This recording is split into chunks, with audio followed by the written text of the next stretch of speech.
automne 2023, j'étais en train de faire la tournée mondiale avec mon film d'animation La Sirène, qui parle d'une guerre au passé, euh, celle entre l'Irak et l'Iran. C'est une guerre que j'ai connue en partie, j'ai vécu la moitié de la guerre en Iran. Et donc, c'était très étrange de présenter un film qui parle d'une guerre au passé et qui parle surtout de la paix, alors que de plus en plus de conflits avaient lieu dans le monde. Il y avait déjà le conflit, l'invasion russe de l'Ukraine. Il y a eu les événements, les attaques du 7 octobre et donc la réponse israélienne qui, assez vite, est devenue à surpasser tout ce qu'on pouvait imaginer comme représailles par rapport aux attaques du Hamas. Et moi, en voyageant de ville en ville par le monde, en regardant les chaînes et les médias, je voyais un récit médiatique qui, pour moi, était tronqué.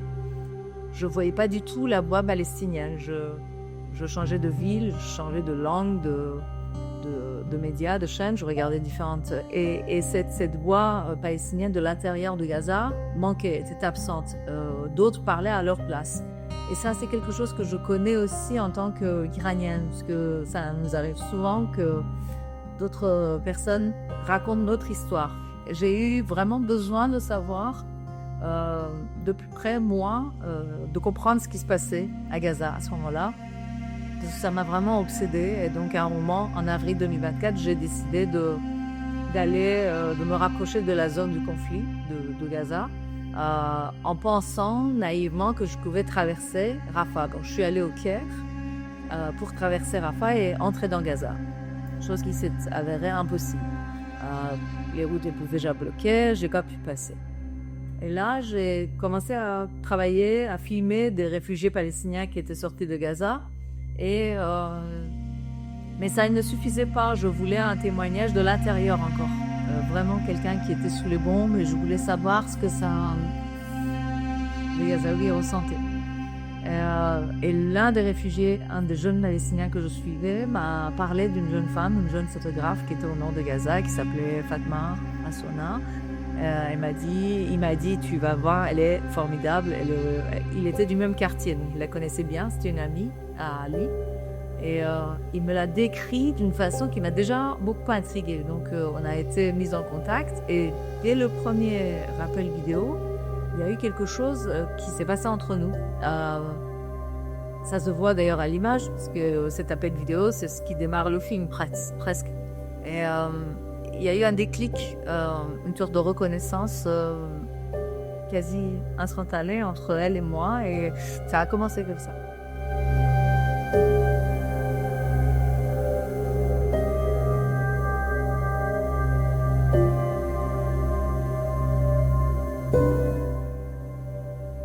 Elle avait 24 ans quand je l'ai connue. Elle a été assassinée à 25 ans, un an après. Jamais sortie de Gaza, mais une personne tellement curieuse, généreuse, solaire, pleine de lumière, beaucoup d'énergie et avec beaucoup de dignité. Voilà, qui était Fatem. Et un sourire inoubliable.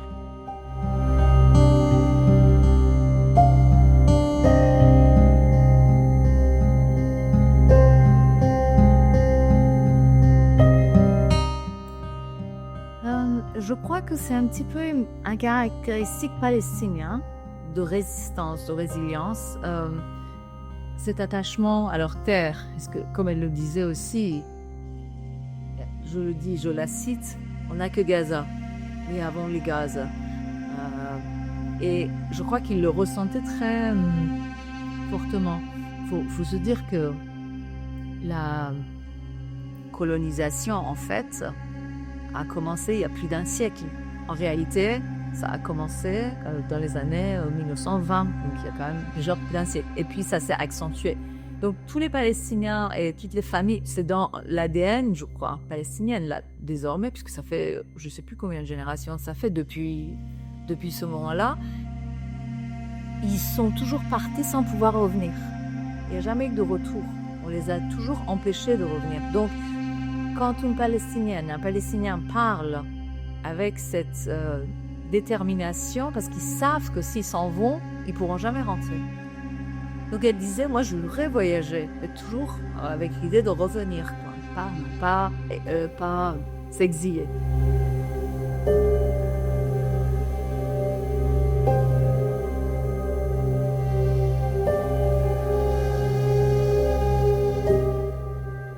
Comment le dire? Comment le savoir? C'est tellement difficile. Bien entendu, si elle aurait dû être là, elle aurait dû être avec moi pour présenter le film. C'était notre projet d'ailleurs, c'est ce qu'on voit maintenant à la fin du film. Elle avait accepté de venir, j'avais commencé la démarche pour le visa, l'invitation avait été envoyée. Elle aurait eu le visa, on aurait eu le visa. La question c'était est-ce qu'on aurait réussi à la faire sortir? Est-ce que les Israéliens l'auraient laissée? Et en fait on a vu que non, puisque le lendemain ils l'ont tuée. Mais c'est tellement absurde de dire ça. Enfin, à chaque fois que je le dis, ça me frappe. C'est comme une gifle dans le visage, dans la figure. Oui, elle a été éliminée parce qu'elle faisait des photos. Mais comment savoir ce qu'aurait été le film si elle avait été vivante? Je ne sais pas. Certainement, l'accueil du film aurait été différent. Je pense que elle aurait été plus lumineuse, certainement, avec sa présence, si elle était là de parler du film avec moi. Est-ce qu'on aurait eu autant d'attention médiatique? Peut-être pas, mais le film aurait vécu différemment. Moi, je le vois différemment aujourd'hui quand je regarde le film. Pour moi, d'abord, il y a une première réaction, pour moi, elle est vivante quand je la regarde. D'ailleurs, les gens qui voient le film aujourd'hui, à qui je présente le film, après, ils viennent me prendre dans les bras en disant on a rencontré quelqu'un. Et c'est vraiment une rencontre avec une personne qui est très vivante encore à travers le film. Mais on sait qu'elle n'est plus là. Donc, on lit le film, on reçoit le film avec cette information dans la tête.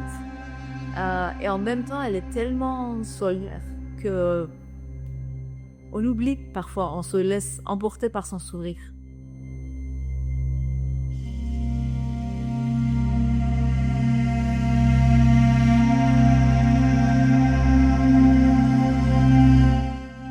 Je pense que pour Faten, je l'appelais ainsi, comme elle signait ses poésies ainsi et comme ses amis proches l'appelaient. Donc pour Fatma Assouna,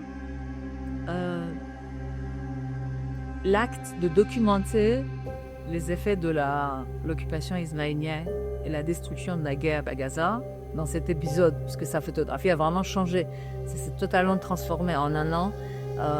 Quand on regarde ces photos d'avant la guerre et d'après, on voit, avant le 7 octobre et après, on voit vraiment une transformation. Et c'était dû à son habitat, aux effets de la guerre sur sa vie entière, comme sur tous les Gazaouis. Et puis, elle définissait déjà l'année dernière, quand on s'est rencontrés, ce qui était en train d'arriver comme un acte génocidaire, comme un génocide. Et on était d'accord, je le voyais aussi, je sentais que cette fois-ci, cet épisode du conflit était différent des autres fois, qui avait une intention d'aller en gisement.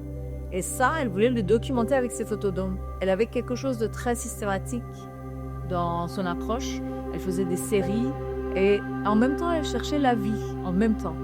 C'est-à-dire à montrer, à imprimer la destruction et aussi de chercher la vie. C'est ce qu'elle me dit dans le film aussi. Il y a un moment où elle dit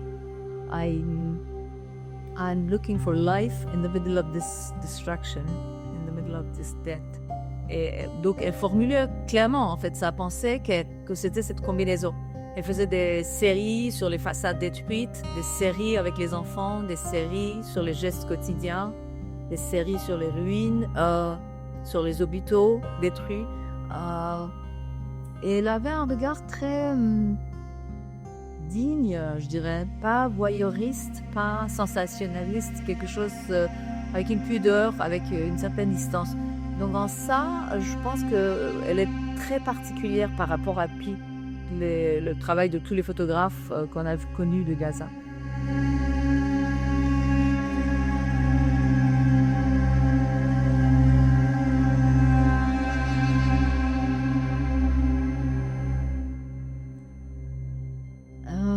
On s'est parlé la dernière fois le 15 avril, lundi 15 avril. Moi, je connaissais la nouvelle de la sélection. J'ai attendu qu'elle soit officielle, publique, avant de lui dire. Donc, je l'ai prévenu, je dis j'ai quelque chose à te dire. Elle m'a dit mais écris-moi. Je dis non, je veux que tu te connectes, je veux te le dire en face. Donc j'ai attendu l'après-midi, il était je crois 4 heures de l'après-midi à peu près quand elle s'est connectée. Parce qu'il fallait qu'elle marche. Non, là elle l'avait de chez elle, de sa chambre. Mais la connexion était, voilà, pas toujours stable. Donc vers 3h30, 4h avant, elle s'est connectée. Et il y avait du soleil chez elle et du soleil chez moi.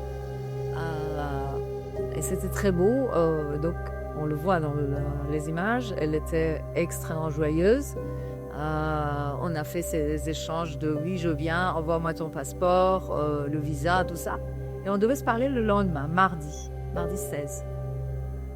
On s'écrit le matin et elle n'arrivait pas à se connecter. Donc elle me dit oui, bon, on va essayer. Et puis la journée du 16 est passée et elle n'a pas réussi à se connecter, donc on n'a pas pu faire de vidéo. Et je me suis dit c'est pas grave, on verra le lendemain. Pour le reste des détails du voyage, tout ça. Et en fait, dans la nuit du 16 au 17, la maison a été ciblée. C'est une attaque ciblée, donc par 2 missiles qui ont été lancés par un drone. Il y a une enquête établie par Forensic Architecture qui est très complète et qui conclut que c'est une attaque ciblée. Ça, je l'ai su après, parce que l'article a été publié 1 mois après sa mort. Mais donc le 17, moi j'étais en train de travailler, tout d'un coup, il y a une photo de Fatem qui sort sur ma photo, qui apparaît sur l'écran de mon téléphone portable, et ça m'a sauté aux yeux, c'est sa photo avec une phrase écrite, photographe palestinienne tuée dans une attaque israélienne, et ça m'a, en gros comme ça, et ça m'a vraiment choquée. Donc j'ai ouvert le téléphone immédiatement, je me suis dit c'est pas possible, elle doit pas être morte. Donc je commence à chercher, et je l'appelais avec frenzy, mais elle répondait pas, je rappelais. Et au bout d'1 heure, j'ai réussi à trouver notre ami commun, et il m'a confirmé la nouvelle. Donc la première chose que j'ai su, j'ai entendu 10 personnes. Après, j'ai su que c'était 8 personnes donc, qui étaient à la maison à ce moment-là. Fatem, 5 de ses frères et sœurs, donc 2 sœurs, une qui était enceinte, Ala, de 5 mois. Voilà, les 3 frères, Mohamed, Mohanad et Yazan, 20, 15 et 10 ans, et ses parents.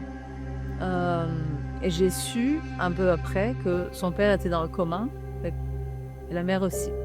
Son père est parti aussi, il est mort le dimanche. Et sa mère, elle s'est réveillée, donc c'est la seule survivante de toute la famille dans cette attaque. Et je suis en contact avec elle. Je lui parle régulièrement, elle est toujours au nord de Gaza. Sa meilleure amie aussi, elle est toujours là.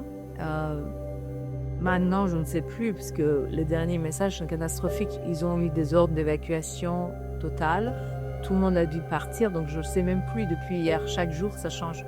Le dernier message que j'ai reçu avant-hier d'une autre famille, des autres amis, c'était qu'ils leur ont dit qu'il fallait qu'ils quittent leur maison, donc du même quartier, que la maison allait être bombardée. Ils ne savent plus où aller, parce qu'il n'y a aucun endroit sûr à Gaza, en fait. Leur dire allez là-bas, ça va, là-bas vous êtes en sécurité, c'est faux aussi parce qu'en fait il n'y a aucun endroit n'est sûr. Donc je ne sais plus. Depuis hier, je n'ai pas de nouvelles de sa mère, mais je vais lui écrire ce soir, on verra.